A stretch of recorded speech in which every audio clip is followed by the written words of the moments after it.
Hey everybody. Hey everybody. Welcome to the replay if you're watching the replay. So, I have a question for you. Would you eat crickets?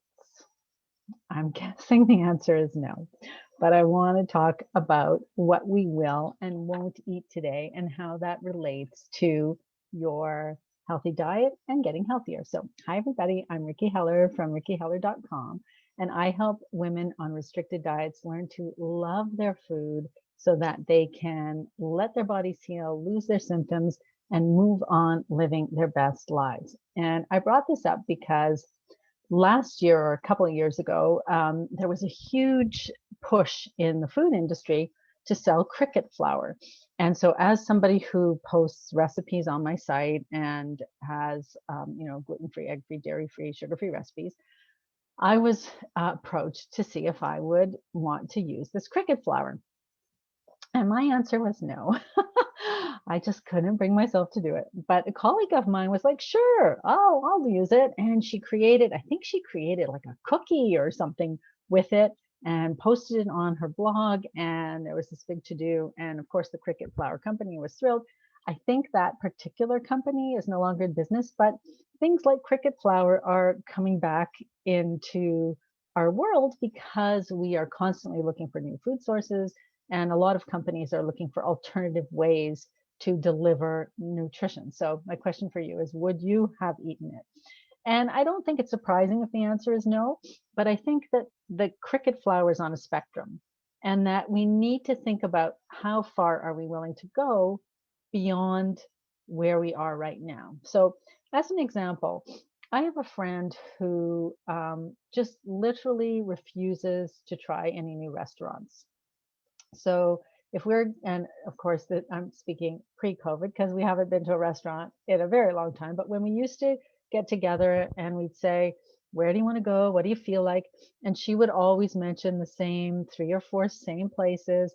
And I would say, well, what about this new place I heard of? I hear their food is great. Or what about if we go to a different area of the city or whatever?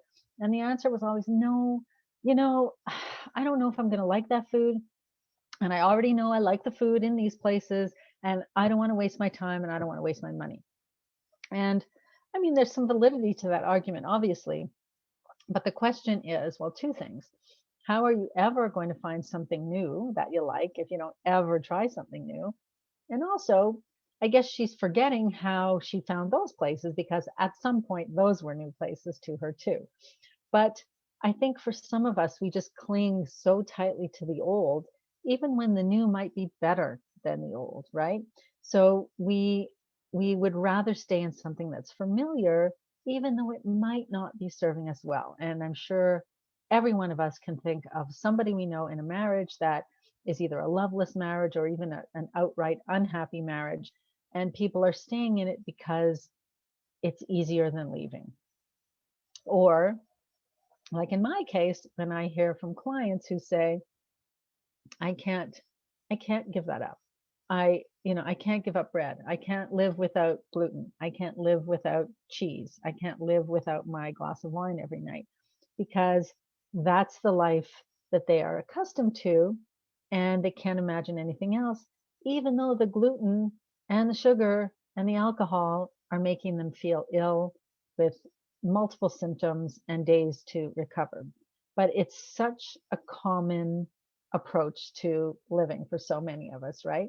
Now, yesterday on my main Facebook page, Ricki Heller page, I wrote about what is called the growth mindset and the fixed mindset. And these are terms that were developed by the psychologist Carol Dweck. And just in a nutshell, so a growth mindset is when someone believes, or I'm going to go the opposite direction. A fixed mindset is when someone believes that basically by the time we reach a certain age, maybe it's 5, maybe it's 15, excuse me, that we are fixed. Our personality is fixed, and there's nothing we can do to change it. So if you're shy, you're going to be shy forever. Math, you're going to be bad at math forever. If you're an introvert, or if you are the opposite, an extrovert, or if you just don't know how to be tactful, whatever it might be, you're stuck with it. Whereas a growth mindset believes that we are always capable of change and that we change throughout our lives, and that if we embrace learning and embrace change, we can always learn something new, become different, develop new habits and behaviors and thoughts and so on. And having worked with hundreds of clients and seen them radically change their lives, I know that's true. And having studied the ways that we can change our thoughts and our habits for the past 5 years or so, and moving in that direction in my business, and certainly I'm going to say decades of work I've done on myself, I know that is true. But it doesn't always feel that way. So the question that I wanted to pose today is, why not embrace it? If it's something that isn't harmful, and we know in advance it's not harmful, like obviously, I don't want you to give something a try that could potentially kill you. But if it's a new diet and you know that it's going to be really good for your health, then why not embrace that and just give it a try? Because we don't know ultimately what's going to happen. Maybe you are good at music and you didn't know that you were. Maybe you're a good painter and you had no idea until you start playing with painting. One of my clients recently took up as a hobby painting, and she just did this as a way to get together with a friend, spend some time that wasn't work time in the evening. She's doing it online. And I got to tell you, her stuff is amazing. I think it's beautiful. And I don't know if this was a talent she knew she had before, but boy, she paints beautiful paintings now. And she's found something that she likes to do. So I think this can happen certainly with anyone, and it can happen with your food too. There are foods I eat now that I absolutely adore that I didn't even know existed 10 years ago, right? So it's all about being open to the possibility of change.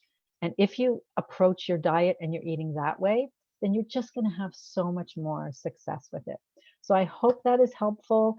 Please let me know your thoughts in the comments. Leave me a comment, leave me a question, tell me what you think, tell me what's worked for you. I always love to hear from you. And I always respond when you leave a comment or a question for me. So please do that. And if you would like more support around this, I hope you will subscribe to my weekly email newsletter at rickiheller.com/subscribe. And that's where you're going to learn all about these kinds of ideas, upcoming events, programs, and lots of recipes that are really good for you and delicious too. So, all right, everybody, I hope that was helpful, and I will see you again next time. Take care.